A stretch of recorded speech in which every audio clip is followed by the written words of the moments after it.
আজ চতুর্দিকে একটাই কথা উঠছে ভাঙর জুড়ে, একটাই কথা, হসপিটাল কই, হসপিটাল কই। কেন রে বাবা, 5 বছরে কথা একবারও তুললিনি, আজকে তুলছিস কেন? তাহলে উদ্দেশ্য হসপিটাল নয়, উদ্দেশ্য ভোটের সময় আব্বাসের কথাটা তুলে নওশাদের ক্ষতি করব। তোর নিয়ত ভালো নয় তো। তোর যদি হসপিটালই লক্ষ্য থাকতো তাহলে তুই তো 2 মাস আগেও বলতে পারতিস, 2 বছর আগেও তো বলতে পারতিস যে হসপিটালটা কই। কথা বুঝে আসছে না? নাই। এবারে আমি একটু উদাহরণ দিচ্ছি, বলবেন। আপনারা অনেকে ভুক্তভোগী আছেন। ধরুন একটা অঞ্চলে 15টা বুথ আছে, তার মধ্যে হয়তো 15টা বুথের মধ্যে 13টা বুথ হয়তো শাসকের পক্ষে গেছে, 2টো হয়তো বিরোধীর দিকে গেছে। ওই 2টো বিরোধীকে কাজ করতে দেওয়া হয়? কেন করতে দেওয়া হয় না? কারণ কি? এই রাজনীতির সচেতন নেই বলেই তো মরছেন। কারণ হচ্ছে একটা, ও যদি কাজ করে ফেলে তাহলে এর পরের বছর এই 13টাও ফসকে যাবে। ওকে কাজ কোনোভাবে করতে দিস না। ঠিক ভোটের সময় যখন আসবে তখন বলবো ওই দুজনকে জিতিয়ে তোদের রাস্তা কাঁচা রয়ে গেল, ওই দুজনকে জিতিয়ে তোদের গ্রামে কল হলো না, ওই দুজনকে জিতিয়ে তোদের আলো হলো না, ওই দুজনকে জিতিয়ে ঘর পেলি না। অতএব ও কি কিছু করতে পেরেছে? না, করতে পারেনি। তাহলে মানুষ বলবে সত্যিই তো, তাহলে এই দুজনকে দিবার দরকার নেই, চল ওই চোরেদের সাথেই আবার চল যাই। কথা মাথায় ঢুকছে না? ঢোকে না? ঠিক তেমনই 5টা বছর ধরে যেভাবে আমাদের ছেলেদেরকে মারা হয়েছে, খুন করা হয়েছে, ঘর ভেঙে দেওয়া হয়েছে, ঘর থেকে তাড়িয়ে দেওয়া হয়েছে, এবং নওশাদকে ঢুকতে দেওয়া হয়নি, ঘর ভাড়া দেওয়া হয়নি, তাকে পেরেশানির মধ্যে রাখা হয়েছে। এর উদ্দেশ্য একটাই ছিল, ভোটের সময় এলে বলবো হসপিটাল কোথায়, তাই হসপিটাল করতে দেবো না। না হয় আমি তোমাদের এই পাটের রাহিনুর আহলে সুন্নাতুল জামাতের ছেলে ছিল, এখন নওশাদ স্যার চলে গেছে। ওই পাটে ছিল মিন্টু শিকারি, ও এখন আহলে সুন্নাতুল জামাতে আছে। এদের দুজনকে আমি ফোন করে অনেকবার যোগাযোগ করেছি, ভাই একটু জায়গা দেখ ভাই, আমি কি তোদের এলাকার লোক, কারা জায়গা দেখে না দেখে তোরা দেখ ভাই, একটা জায়গা করে দে ভাই। গ্রামের বীজখানে হসপিটাল হয়, এ কথা বলেন।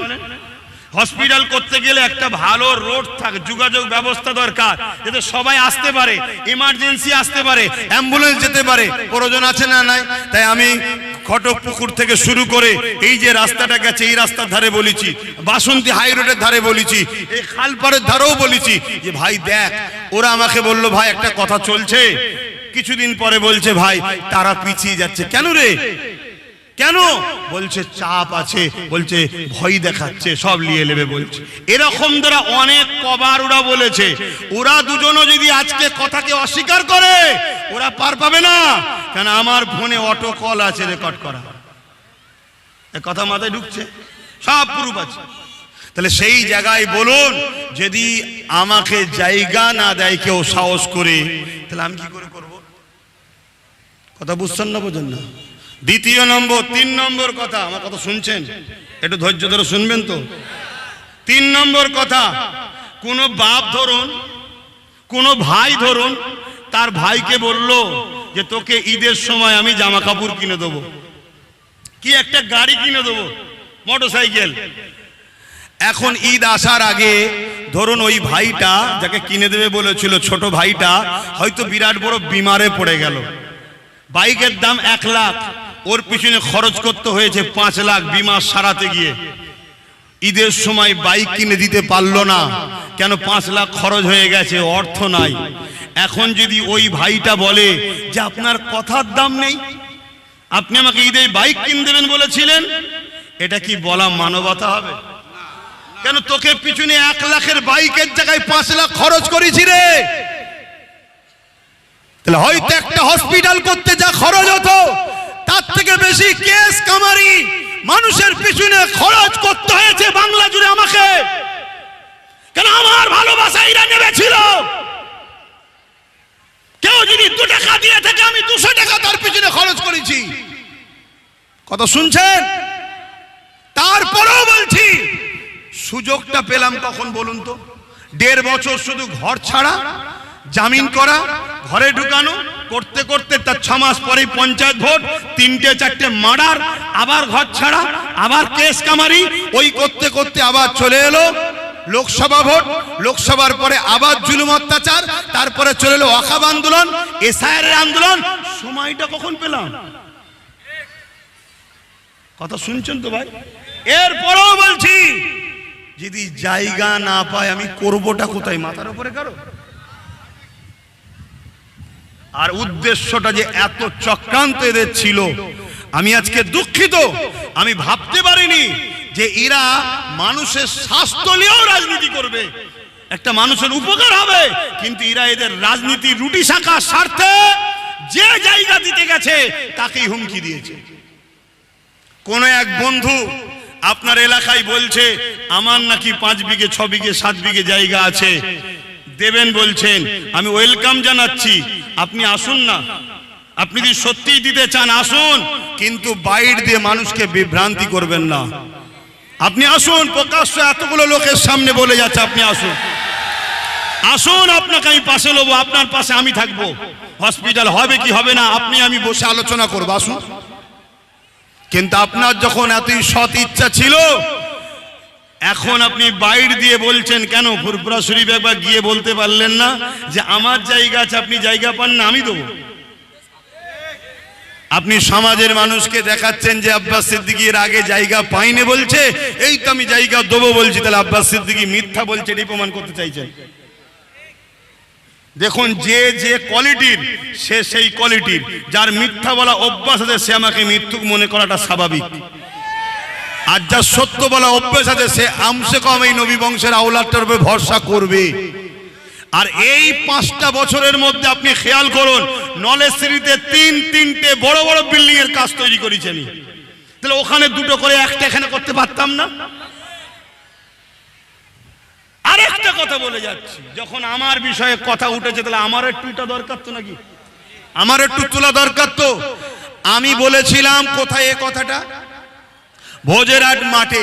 আমি কি বলেছিলাম? পুরো কথা হচ্ছে না, পুরো কথা হচ্ছে না।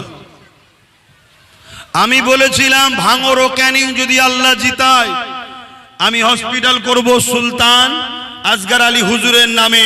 তারপরে বলেছিলাম যদি আমার ভাই হেরেও যায় তারপরেও আমি হসপিটাল করে দেবো। এটা হলো পুরো কথা, তাই তো নাকি?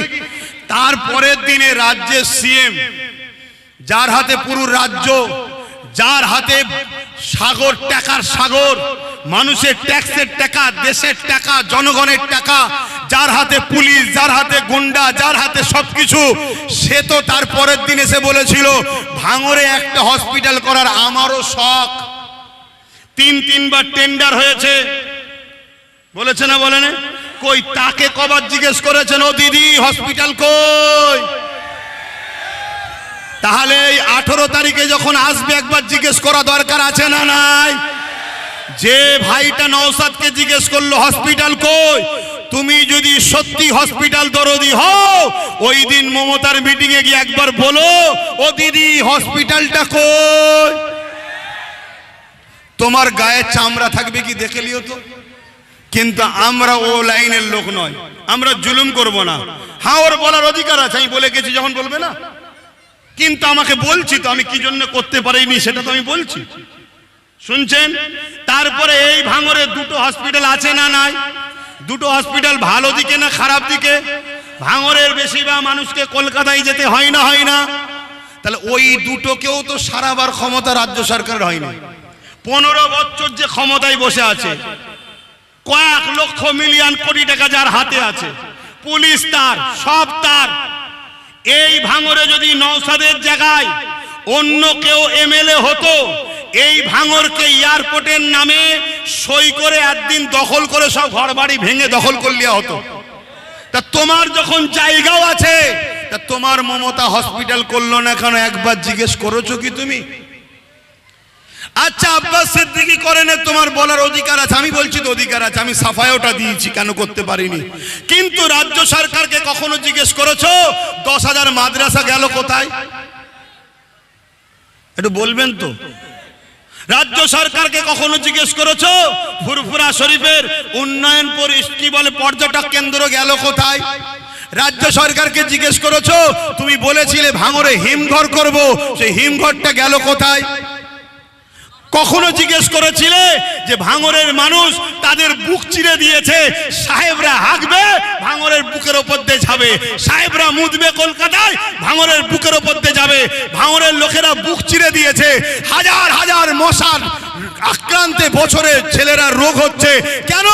এটাকে সুন্দর করে খনন করে বিরাট বড় পাইপলাইন করে ড্রেনেজ সিস্টেম করে সাহেবদের গুমুদগুলোকে কি এই মানুষের বুকে কি ভাঙড়ের ওপর দিয়ে নিয়ে যাওয়া যায় না?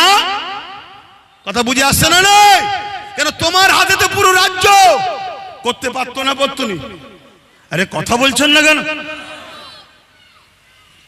আমার মাত্র একটা এমএলএ, সে নিজে ঢুকতে পারে না, সে নিজে ঘর ভাড়া পাচ্ছে না, সেখানে আমি করতে পারিনি, স্বীকার করছি তো, তার কারণটাও তো বলছি। কিন্তু আজকে রাজ্য সরকার আমার বাড়ি থেকে 12 কিলোমিটার দূরে বড়গেছিয়া বলে একটা জায়গা আছে, নাম শুনেছেন কি জানি না, ওখানে দাঁড়িয়ে পার্টির মিটিং এ দাঁড়িয়ে রাজ্য সরকার বলছে আমি ফুরফুরায় রেল করে দিয়েছি। ভাই রেল চেপে জানতো ফুরফুরায়? এ কথা বলেন তো। ওর বিরুদ্ধে কখনো জিজ্ঞেস করেছো আমার টিএমসির বন্ধুরা ভাইরা? জিজ্ঞেস করেছো? ঘুরিয়ে ফিরিয়ে আব্বাসের বিরুদ্ধে বলো, আব্বাসকে সামনে নিয়ে নওশাদের তো কিছু ফল্ট পাচ্ছ না, লাস্টে এই কথাটা বলো। শুনছেন? আজকে আমি জানতে চাইছি ভাঙড়ে হসপিটালের ওয়াদা আমি করেছিলাম না নওশাদ? জোরে বলেন, আরে সাহস করে বলেন। যদি এর পরও কারো মনে হয় আব্বাস সিদ্দিকী ভুল করেছে, ওয়াদা করে পূরণ করেনি, তার জন্য দোষী আমি না আমার ভাই। জোরে বলেন। সম্পর্ক যদি কাটতে হয় আমার সাথে কেটে দাও, আমার কথাতে আমার ভাইয়ের ওপরে রাগ করো না। কেন আগামী দিন তোমাদেরকে নীরবে যখন হত্যা করবে, তোমাদের হয়ে মুখ খোলার কেউ থাকবে না। এই ভাঙড়কে এয়ারপোর্টের নামে যখন উচ্ছেদ করা হবে, তখন তোমাদের পাশে কেউ দাঁড়াবে না।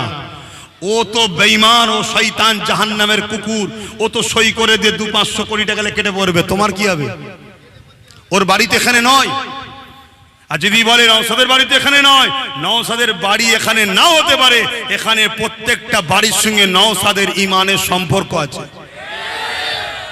কিন্তু এই বেঈমান এ তো পালিয়ে যাবে। গত 5 বছর ধরে নওশাদকে কম অফার দেওয়া হয়নি, মন্ত্রীর অফার, কয়েকশো কোটি টাকার অফার, শুধু জয়েন করে নিয়ে একটা সই করে দাও। কেন? ভাঙড়ে জমি অলরেডি বড় বড় কোম্পানির সঙ্গে টাকা লিয়া হয়ে গেছে, 5 বছর দিতে পারেনি। নাই বলো তো দেখি, ভাঙড়ের পিছনে 7টা 8টা 10টা থানা করলে, কই নন্দীগ্রামে তো করলো না? ভাঙড়ের পিছনে এত কিছু করছো, বকটুয়েতে কি বলে ওই বীরভূমে এত অশান্তি হলো, ওখানে তো থানা করলে না? অন্যান্য জায়গায় রাজ্য সরকার 3টে-4টে বিধানসভা নিয়ে একটা প্রোগ্রাম করছে, আর ভাঙড়ে বাবা দিদি আসছে, ভাইপো আসছে, গায়ক আসছে, গায়িকা আসছে, এত টার্গেট কেন? না, মুসলমান তোরা গোলাম থাকবি, তোরা আবার নেতা হবি কেন? আপনি যে কোনো দলের মুসলমান নেতা দেখুন, ও কিন্তু কারো হাতের নিচই আছে। আর নওশাদের মাথার উপরে কিন্তু কেউ টিউনিং করার নেই।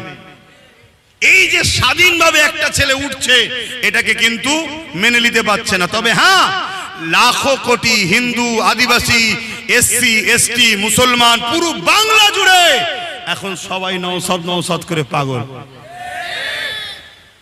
তাহলে ভাঙড়ের মানুষের জন্য পুরো বাংলা দোয়া চাই না? চাই না? এর আগে কখনো চেয়েছে? এর কারণটা কি?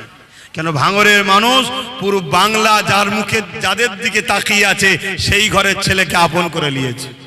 তা আমার শেষ কথা, ওয়াদাটা আমি করেছিলাম, আমার উপরে রাগ করে আমার ভাইয়ের ক্ষতি হলে আমার মনটাই কষ্ট হবে, অন্য কিছু না। ওর কোনো অসুবিধা হবে না, আল্লাহ জাত পাকের কসম করে বলছি। ওর বড় ভাই হিসাবে, আমি গার্জেন হিসাবে বলছি, ওর কোনো টেনশন নাই। ও যেটা বলবে সে লাইন আমি করে দেবো। যদি বলে যে আমি ব্যবসা করব, ওর ব্যবসার লাইন করে দেবো। কথা বুঝছেন না? বোঝেন না? ব্যবসা করে পয়সা ইনকাম করা যায় না? যায় না? আরে নেতাদেরকে চালায় বিজনেসম্যানরা। কথা মাথায় ঢুকছে? আর আল্লাহ ওকে যা ব্রেন দিচ্ছ বিজনেস করে নেবে। কিন্তু আমার বক্তব্য, আমার দিলে একটা কিন্তু আঘাত লেগে যাবে যে হাই রে, আমার জন্য আমার ভাইটার ক্ষতি হলো, তাই তো নাকি? তাই আমি জানতে চাইছি আমার ভাই ওপরে কি আপনারা মনে বেজার, দুঃখ? এরপরও বলছি আমি যে কথা দিয়েছি কথা রাখতে পারিনি, আপনারা কি আমাকে ক্ষমার নজরে দেখতে পারবেন না? হাত তুলে বলুন, ক্ষমার নজরে দেখতে পারবেন না? বাস, কথা ক্লিয়ার। ঘরে ঘরে যখন ঠিক হয়ে গেলাম, বাইরের লোক আর ঝগড়া করে লাভ নেই। কি শেষ কথা, কার নামে হসপিটাল করে বলেছিলাম? সুলতান আসগর আলী। কে? তিনার মাজার মুবারকে গতকালকে গিয়েছিলাম, গিয়ে সবাই জিয়ারত করলাম, একসাথে ছিল।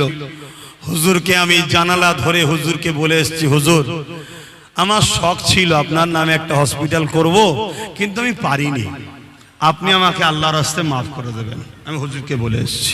আল্লাহর ওলিরা মাফ করতে ভালোবাসে না, বাসে না? বেশক তিনি জিন্দা, আমাকে মাফ করে দেবে ইনশাআল্লাহ। তা আপনাদের আর কোনো আপত্তি আছে? আর কোনো প্রশ্ন আছে? কিন্তু যে বন্ধুটা বলছেন, আমি সেই বন্ধুকে বলবো, যদি আপনার সৎ ইচ্ছা থাকে তাহলে কাল বাদ পরশু রোববার দিন দাওয়াত দিচ্ছি বাড়িতে, সকাল 10টা-11টার মধ্যে আসেন, আপনার সঙ্গে বসে কথা হবে। আপনি যদি জায়গা দিতে চান, আমি আজও রেডি আছি। কথা মাথায় ঢুকেছে? কিন্তু আপনি যদি না আসেন, আল্লাহকে ভয় করুন। আপনি কি ভাবছেন কিয়ামত দিন আপনি এই কোরআনের দুশমনদের পক্ষে, ওয়াকাফের দুশমনের পক্ষে দাঁড়িয়ে আপনার ভালো হবে? হ্যাঁ, আপনি কি ভাবছেন? আমি আপনাকে বলবো, ফিরে আসেন, পরিবর্তন হন।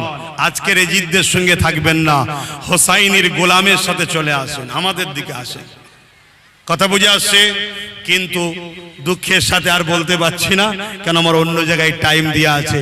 আর কোনো কথা কারো জিজ্ঞেস করার আছে? কোনো প্রশ্ন আছে? তাহলে শেষ কথা আমি জানতে চাই, আমি এই মেম্বার থেকে ইসলামের বিরোধী ফেরাউন, নমরুদ, সাদ্দাত, আবু জেহেল, উতবার বিরুদ্ধে বললে আপনাদের রাগ হয় না, তাহলে আজকের এজিদ, আজকের ফেরাউনের বিরুদ্ধে বললে আপনাদের রাগ হবে? এই মেম্বার থেকে ইসলাম বিরোধীদের বিরুদ্ধে বলা জায়েজ আছে না নাই? তাহলে আজকের দিনে কোরআনের দুশমন, ওয়াকাফের দুশমনদের বিরুদ্ধে নবিয়ানা মেম্বারে বলা জায়েজ আছে না নাই? তাই আমার শেষ কথা, ইসলামের দুশমনকে যে সাপোর্ট করবে, শক্তিশালী করবে, সে ইসলাম থেকে বেরিয়ে যাবে না, যাবে না? তা সুইচটা টিপবেন ওয়াকাফের দুশমনকে না ওয়াকাফের সাথীকে? ওয়াকাফের দুশমনকে সাথ দেবেন না ওয়াকাফকে যে বাঁচাতে চাইছে তাকে? আমার ভাই নওশাদ ওয়াকাফের জন্য কেস লড়েছে, ওয়াকাফের জন্য জেল খেটেছে, আমি ভাইয়ের সাথে আছি। আপনারা আমার ভাইয়ের সাথে থাকবেন তো? ভাইয়ের সাথে থাকবেন তো? আমি জোর করছি, কাউকে জোর করলাম, কাউকে জোর করেছি, এটা আমার ভালোবাসার দাবি, ভালোবাসার মানুষের কাছে। লোভ করবেন না, আজকে নেবেন, কালকে আল্লাহর হুকুম হলে চলে যাবেন। কবরে যে কি মুখ দেখাবেন, আখিরাতে কি মুখ দেখাবেন, এটা মাথায় রাখবেন। শেষ কথা, ভাঙরকে কিন্তু এয়ারপোর্টের নামে শেষ করার প্ল্যান চলছে। সেদিন আপনাকে গুলির সামনে লড়তে হতে পারে। আজকে নিজের অধিকারটা শুধু প্রয়োগ করুন, নিজের পক্ষে যে হবে তার পক্ষে দাঁড়ান, ইনশাআল্লাহ সেদিন আপনাকে গুলির সামনে আর দাঁড়াতে হবে না। আর এবারেই আমি বলে যাব, ভাঙরের মানুষের জন্য শেষ লড়াই। কেন? ওইখানেও যাকে দিয়েছি একাই ঠিক করে ফেলছে, ওটাও ফসকাচ্ছে আর এটাও ইনশাআল্লাহ যাচ্ছে। কথা বুঝে আসছে? অতএব এই জুলুম বাজগুলোর পুরো ক্যারিয়ারটাই শেষ হয়ে যাবে, এদের আর কোনো জায়গা থাকবে না। এজন্য এরা 300 হোক, 400 হোক, 500 পর্যন্ত কোটি টাকা খরচ করবে। কেন? এরা জানে তো একটা দোকানের সামনে দাঁড়াবো, এই মাসে 2000 করে হপ্তা পাঠাবি। কথা বুঝছেন না, বোঝেন না? কেউ ঘর করবে, এই কত খরচ ঘরের, 1 কোটি টাকা, 20 লাখ পাঠিয়ে দে, নাই ঘর বন্ধ কর। এরা তো জানে, অতএব খরচ কর। বেঁচে থাকতে পারলে ওরকম 500 কোটির জায়গায় 5000 কোটি তুলে নেবো। কিন্তু আমি আপনাকে আল্লাহ পাকের সাক্ষী রেখে বলছি, মাইকে মুখ দিয়ে, আমার ভাইয়ের পিছনে আমার টাকা শুধু ব্যয় হয়েছে, ও আমাকে কোনোদিন 5টা টাকা রিটার্ন করে না। কথা কিছু শুনছেন? আজকে যদি ও আমার মতো খুঁজতো তাহলে ওরও তো আমার মতো হতো। এরপরে আমার আর কিছু বলার নেই। আমার আম্মা বোনেদের কি রিপোর্ট আপনারা একটু বলেন না গো। আমার আম্মা বোনেদের সব খবর কি? সব ছেলের পক্ষে আছে তো, ভাইয়ের পক্ষে? আল্লাহুম্মা আমিন। আয় আল্লাহ, হাবিবের খাতির রহমত করে, দয়া করে, মেহেরবানি করে যা বলালেন বললাম, বলা কর মধ্যে যদি কিছু ভুল ভ্রান্তি হয়ে যায় দয়া করে মাফ করে দিন আল্লাহ। আয় আল্লাহ, আপনি আমাদেরকে